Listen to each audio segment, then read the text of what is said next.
اب ایک اور چیز، ایک حدیث ہے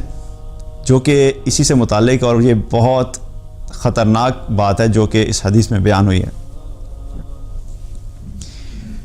انسان اپنی زندگی میں نیک اعمال کرتا رہتا ہے، 30 سال کی زندگی، 40 سال، 50 سال، 60 سال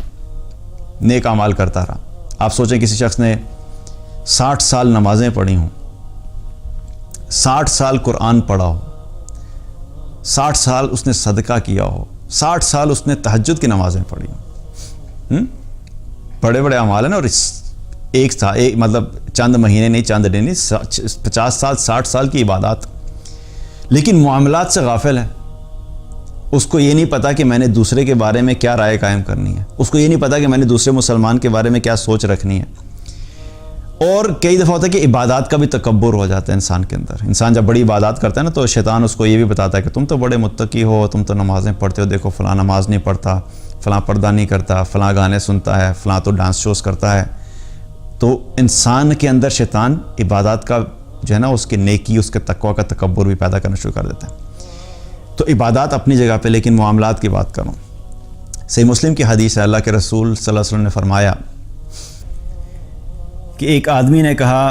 اللہ کی قسم اللہ تعالیٰ فلاں شخص کو نہیں بخشے گا۔ تو اللہ تعالیٰ نے فرمایا، کون ہے جو مجھ پر اس بات کی قسم کھاتا ہے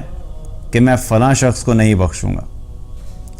بے شک میں نے اس کو بخش دیا اور تیرے عمل میں نے برباد کر دیے۔ اس کو میں نے معاف کر دیا لیکن تمہارے سارے اعمال برباد ہو گئے۔ تم کون ہوتے ہو کسی کے بارے میں فیصلہ کرنے والے کہ کون جنت میں جا سکتا ہے اور کون نہیں جا سکتا؟ یہ فیصلہ تو اللہ نے کرنا ہے۔ چاہے ظاہری طور پہ دوسرا انسان آپ کو کتنا ہی گناہ گار نظر آ رہا ہے، ظاہر کے حلیے کے اوپر ہم کسی کے انسان کے اس کے اختتام کا فیصلہ نہیں کر سکتے۔ اللہ تعالیٰ نے ہمیں یہ ٹھیکیداری نہیں دی کہ ہم یہاں پہ بیٹھ کے لوگوں کی جنت اور جہنم کے فیصلے کرتے رہیں،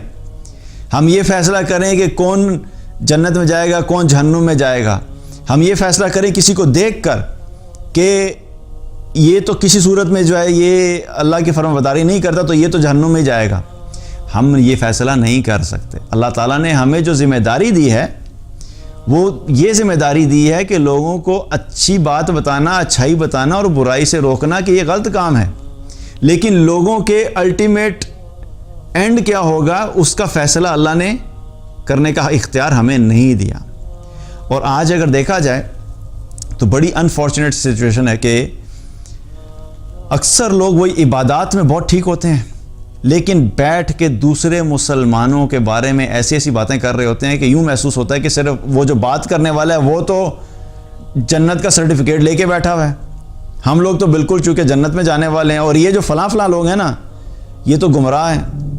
ان کو تو پتہ ہی نہیں ہے، یہ تو کسی صورت میں جنت میں نہیں جا سکتے، اور جنت میں اگر گئے بھی تو صرف ہم ہی جائیں گے بس۔ اور دوسرے لوگوں کے بارے میں یہ رائے قائم کرنا کہ یہ انسان گمراہ ہے، یہ کوئی چھوٹی بات نہیں ہوتی۔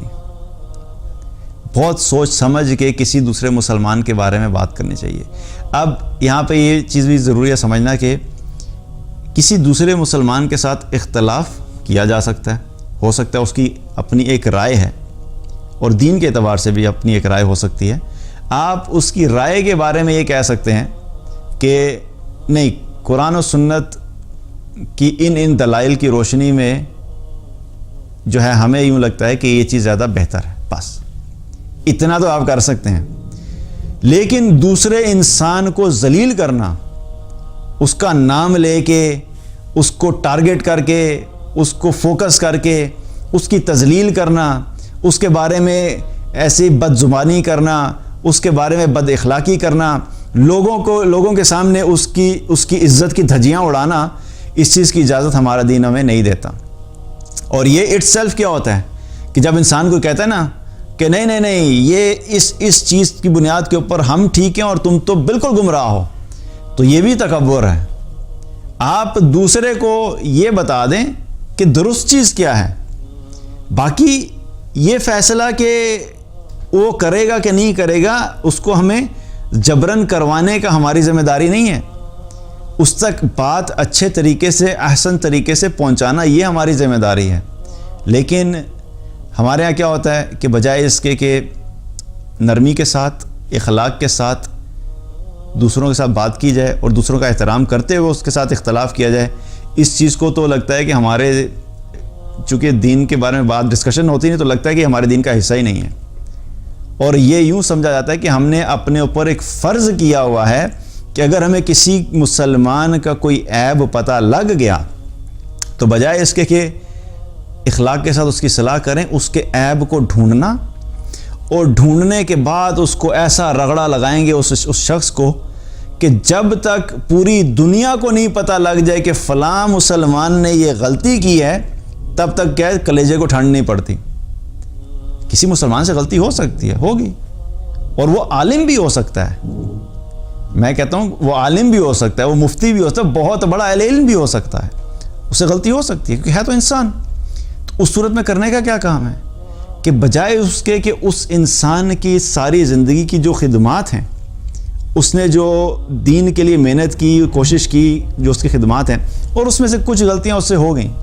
تو آپ اس کی باقی ساری چیزوں کو چھوڑ کے اس کی غلطیوں کو پک کریں اور صرف انہی غلطیوں کو کیا کریں، ایڈورٹائز کرتے رہیں،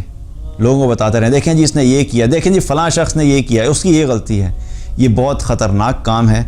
اور یہ شو کرنا کہ چونکہ اس کی غلطیاں اٹھا کے ہم بہتر ہیں اور انہوں نے یہ فلاں غلطیاں کی اس لیے ان غلطیوں کے اعتبار سے یہ بہت ہی حقیر قسم کا انسان ہے یا یہ حقیر قسم کا گروہ ہے یا گروپ ہے، جو بھی ہے، یہ بہت خطرناک بات ہے اور اس سے ہمیں اپنے آپ کو بچانا چاہیے. کیونکہ اللہ کے رسول صلی اللہ علیہ وسلم نے بہت واضح طور پہ کیا بتا دیا کہ کسی شخص